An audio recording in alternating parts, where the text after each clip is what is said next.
La ilaha illallah Muhammadun Rasulullah alaihi salatullah wa alihi wal ahibba. Assalamualaikum warahmatullahi wabarakatuh.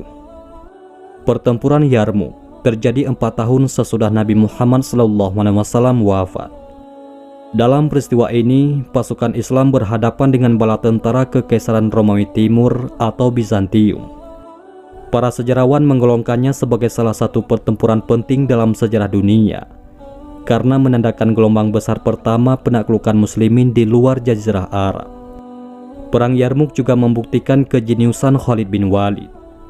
Pemimpin pasukan muslimin itu kembali menunjukkan keunggulannya dalam merancang dan menerapkan strategi di medan pertempuran. Meskipun jumlah prajurit Islam tak sampai separuh bala tentara Bizantium, sosok berjulukan pedang Allah yang terhunus itu dapat memberdayakan mobilitas mereka. Pasukan musuh pun acap kali tercerai-berai karena dikejar kompi-kompi muslimin dari beberapa penjuru. Hasilnya, kemenangan diraih kubu pembela agama Allah. Ada sebuah kisah menarik dalam konteks perang Yarmuk. Cerita tersebut berkaitan dengan masuk Islamnya seorang petinggi militer Bizantium, yaitu Georgi Tozira. Padahal waktu itu pertempuran sedang berlangsung. Tentu saja moral pasukan Kristen menjadi kaget dan mengendur dibuatnya. Dalam kondisi demikian, bayangkan apa yang dirasakan pasukan Romawi Bizantium saat itu. Tentu moral pertempuran mereka kaget dan mengendur. Dan pastinya, Georgi adalah orang pertama yang hendak mereka bunuh. Ketika pasukan tengah bertemu, Georgi memanggil pedang Allah, yakni Khalid bin Walid. Khalid pun keluar dari pasukan, dan Abu Ubaidah menggantikan posisinya.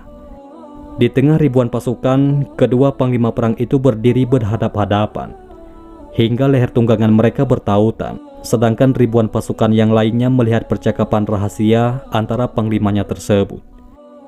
Georgi berkata, "Wahai Khalid, jawablah pertanyaanku dengan jujur. Jangan berbohong, karena orang yang merdeka tidak pantas berbohong. Jangan pula kau tipu aku, karena orang yang mulia tidak akan menipu." Georgi melanjutkan, "Apakah Allah menurunkan pedang dari langit kepada nabi kalian, lalu ia memberikannya kepadamu? Kemudian tidaklah pedang itu berjumpa dengan suatu kaum, kecuali ia berhasil mengalahkannya?" "Tidak," jawab Khalid dengan singkat.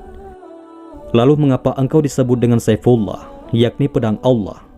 tanya Georgi yang benar-benar menginginkan jawaban.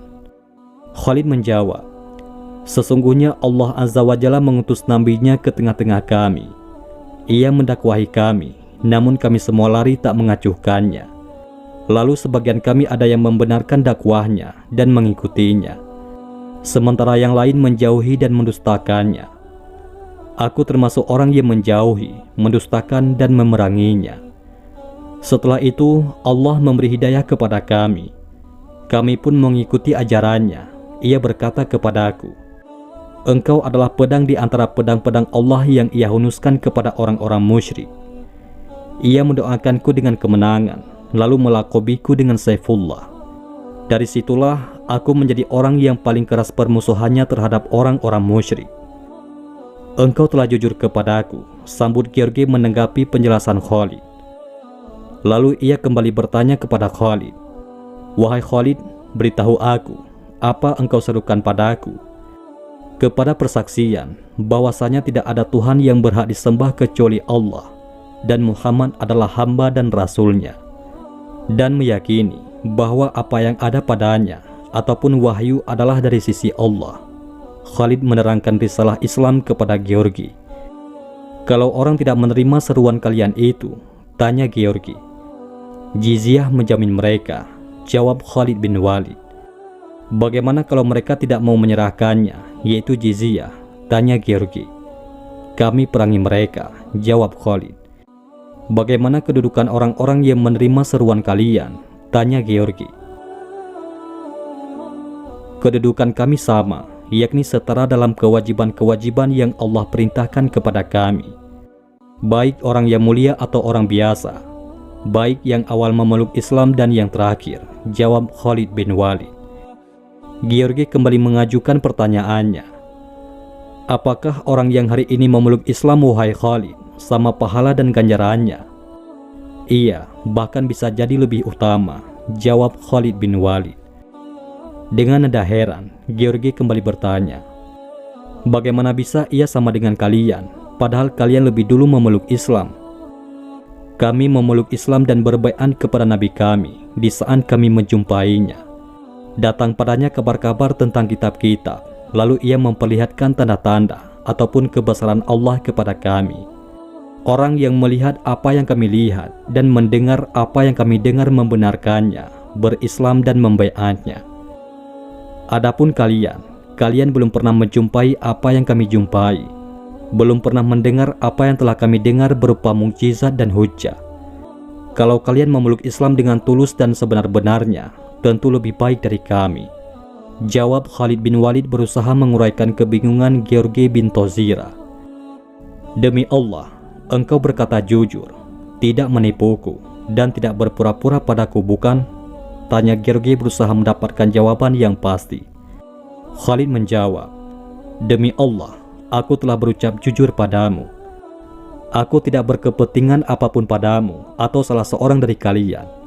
Sesungguhnya, Allah menjadi saksi atas apa yang engkau tanyakan padaku. George berkata, engkau telah jujur kepadaku. Saat itu, George yang masih dalam persiapan berperang, mulai luluh hatinya tatkala mendengar penjelasan dan seruan Khalid bin Walid radhiyallahu anhu. Hatinya bergetar dan cenderung kepada Khalid. Kemudian, di tengah medan perang dan posisi siap berperang, George mengucapkan perkataan yang mengejutkan. Ajarkanlah aku tentang Islam, pintanya kepada Khalid. Lalu Khalid mengajaknya ke tendanya, menyediakan air untuk bersuci. Kemudian George menunaikan sholat 2 rakaat. George telah memeluk Islam.